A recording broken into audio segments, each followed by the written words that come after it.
Welcome to Dryson Learns Things. I'm Dryson, and today I'm talking to Jade Scherr. Good morning. Good morning. Thanks again for being on the show. I appreciate it. We are talking about a campaign you're working on about legalizing marijuana in North Dakota. Tell me a little bit about who you are, what you do, and then let's just jump into it. Yeah. Yep. So I'm Jade. I'm the founder of HexaHive. We're a strategic marketing agency in Bismarck, North Dakota. Basically, we're a full service agency that the only thing we don't do is video, but everything else, we just put strategy at the forefront of what we do. So my big thing is like making sure things have a purpose, which seems like common sense, but I felt like was something that was kind of lacking in our local market here. It's funny, I think, as marketers, we get so excited about like, we got to do this or do this and do that. And then sometimes just as people, we tend to forget the bigger picture of how it's going to be used and having that strategy in place. Yes. Yeah. And I feel like it's easy to get like stuck in your way of doing things, or on the flip side, like you mentioned, like doing things that aren't realistic. So kind of riding that careful balance there is what we pride ourselves on. Absolutely. Well, hey, you have a really cool initiative you're working on. So tell me about it. Yeah. So we are working to legalize marijuana in North Dakota. So when I messaged you about it, I was a little bit nervous because I've had one person yell at me when I pitched that as an idea to them before too. I love controversial topics. The more I can like polarize a conversation, the more fun it's going to be for like everyone watching it, because you're either going to be for it or against it. There's really no middle ground.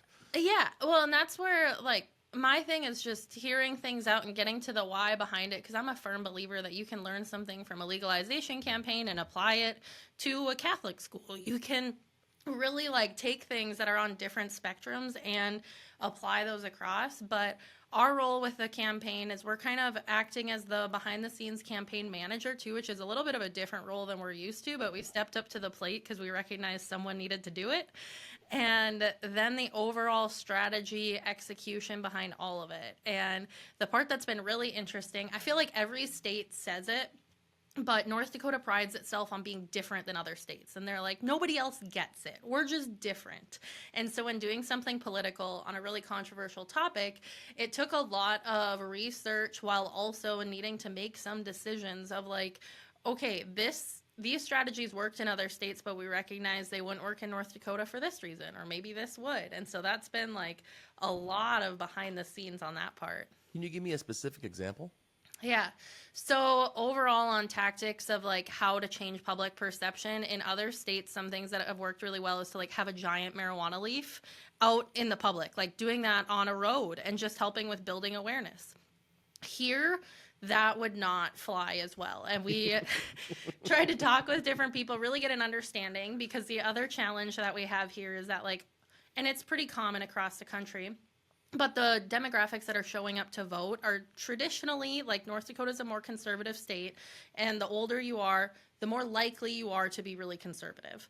And conservatives, marijuana don't typically go like hand in hand.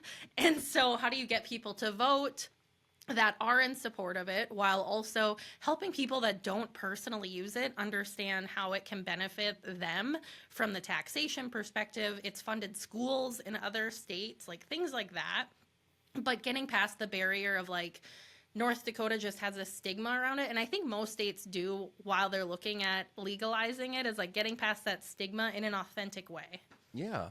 I think I'm in South Dakota, and I think we have a very similar mentality here where you have maybe the younger generations like, you know, we're progressive, we're doing it, we want this thing, and your older generation's kind of like, why? We don't need that. But when you can have, you know, push past that and say, hey, you know, there's more of a deeper conversation we can have here. Here's some benefits. Here's this and that. You can kind of open the door for, you know, cross the aisle conversations. That's pretty cool. Mm-hmm. So the things you've done so far, what are some of the things you've been pushing? Yeah. So it's been a little bit of kind of eat an elephant one bite at a time kind of thing. And what I mean with that is that we were really intentional. And with all of our clients, we're like, we want to use their money as if it was our own. And so in this case, we got involved before the measure was like, before the law was crafted, basically. And so then at that point, it was like, okay, let's think about understanding the like citizens of North Dakota, what would they want, helping to lay the foundation, doing the branding, the website, that kind of thing at that point. But then the next phase that you have to do is you have to collect so many signatures to get it on the ballot. And so then at that point, it was like, well, we don't want to spend a bunch of money on awareness and other pieces yet if we don't know if we're going to get all the signatures, because we only had about 6 weeks to get 15,000 signatures, which is not a lot of time.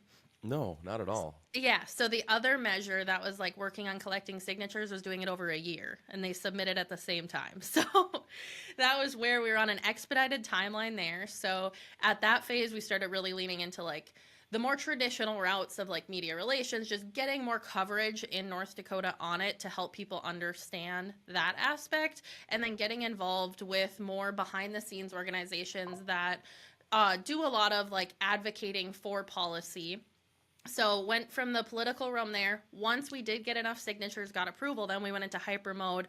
So now we're going to start having, and we've had some digital ads going out for a while that have been testing messaging, because again, it was like what messaging worked for other states wasn't really aligned with North Dakota values, other pieces. So we did a really big testing campaign to see like, okay, what resonates. It was really interesting on that front too, because it's so controversial that it really depends on what demographics you're looking at too, and then what area of the state. Just like South Dakota, it's like you have your more populated cities and then your more rural. Their viewpoints are traditionally going to be very different, and so then there comes a point of like choosing your battles a little bit of like, who are you going to focus on.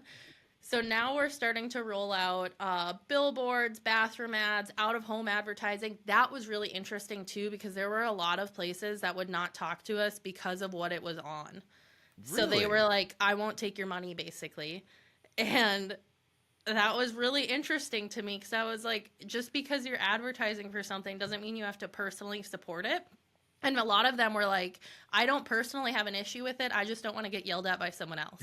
And that's like a common fear. And I was like, why is this a thing? Like, it's really funny you say that, because this is a complete sidetrack. My brother and I, we bought a mobile billboard last year, and we've been taking it to different events. And we had a political person reach out about something, and my brother and I were very different in our political beliefs. Like, we are left and right.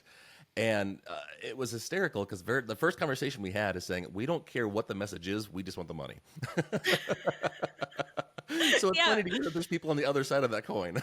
Yes, you need to talk to them a little bit. I was just fascinated, because I was like, you won't even hear it out. You don't even want a proof of like what the messaging is, which is like also like conservative for what the topic is. So that's been interesting, is like navigating vendors with that. And then cannabis, most people don't know, has a lot of restrictions on what you can do for advertising across platforms. So on like Facebook, we can't say marijuana or cannabis. And so like talking about an issue without saying that then challenge poses a challenge. Yes. And then also political ads have a lot of limitations too. So kind of double regulated on two sides of navigating that. But yeah, now we're just getting to the phase of like everything's starting to get out there. We ordered 2,000 yard signs. Those were gone in like a week and a half. And so really leaning into a balance of traditional approaches with also digital to be able to kind of change things on the fly. With a little bit of that data to follow up with what is working. Yes. Yeah. So navigating two sets of regulations, how has that been, and how have you guys overcome that challenge? Mm-hmm. So luckily, we have been involved with the medical marijuana program here for a few years now, and North Dakota's medical marijuana program on the regulation side is the strictest in the country. So we're used to like really, really heavy regulations. So then the regulations for this that come from like the platform side seem way less than what we're used to for that. So it feels kind of like you have free reign a little bit, because we're just so used to like, in North Dakota, you can't share even something on Facebook without getting approval from the Department of Health. And you can't respond to a Google review, send an email, like everything has to be approved. So this feels like we know the regulations from like the federal standpoint, don't have to deal with the state regulations. So that's a lot easier. So it's more just how the political regulations kind of meld with the cannabis ones. Mm-hmm. But overall, I feel like it's really understanding what's your box and then finding the most creative way to get outside of it. I love that. I love that. Well, Jade, that is our 10-minute conversation for today. So I want to say again, thank you for being on the show and sharing this campaign you're working on. As always, Dryson Learns Things is brought to you by the Discovery Workshop from Made by Things, your animation and video content partner, to figure out what are those conversations that need to happen behind closed doors to be able to come up with a big idea and then give you that a la carte style menu of everything you need. So again, Jade, thank you so much. This was a great time, and we will talk to everyone later. Dryson Learns Things is brought to you by the Discovery Workshop from Made by Things. If you are looking for a content partner to help you brainstorm, set goals, and create content that truly resonates with your audience, check us out at madebythings.com/discovery.